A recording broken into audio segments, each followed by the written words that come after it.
L'après-midi, lui, s'en défend, mais la question se pose évidemment. La stratégie est claire pour Nicolas Sarkozy, alors que François Hollande a des relations plutôt tendues aujourd'hui avec Vladimir Poutine. Nicolas Sarkozy veut prouver que lui peut le voir en tête-à-tête longtemps, près de 2 heures, et que tout peut bien se passer de manière sereine.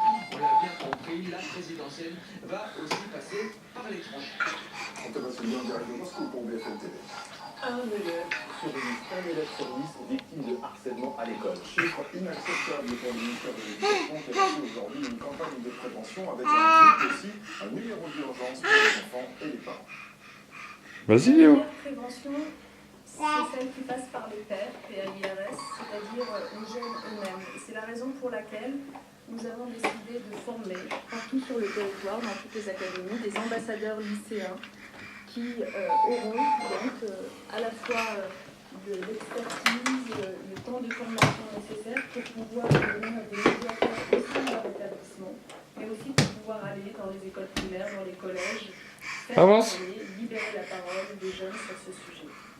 Une commande colossale pour Airbus. La Chine vient de passer une commande de 100 appareils A320 qui représente 10 milliards de dollars et Pékin a aussi confirmé 30 commandes d'avions A330 pour près de 7 milliards de dollars prix catalogue. Tram a déposé le bilan. Les dirigeants du voyagiste se sont rendus cet après-midi au tribunal de commerce de Toulouse pour formaliser la procédure. La première audience aura lieu demain. Selon la direction, ce dépôt de bilan doit faciliter la reprise de l'entreprise qui emploie 651 personnes. C'est l'une des conséquences. C'est bien, Doudou, c'est bien. Politique de l'enfant unique en Chine. L'action Danone a fait un bond de 1,5% aujourd'hui. De Paris, Danone a notamment produit pour bébé. Les investisseurs tablent sur une activité plus porteuse en Chine.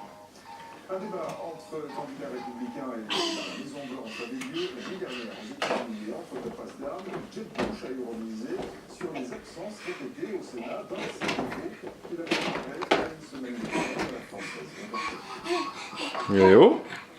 C'était le match de la soirée, celui entre deux ex-alliés, Jeb Bush, ancien C'est bien.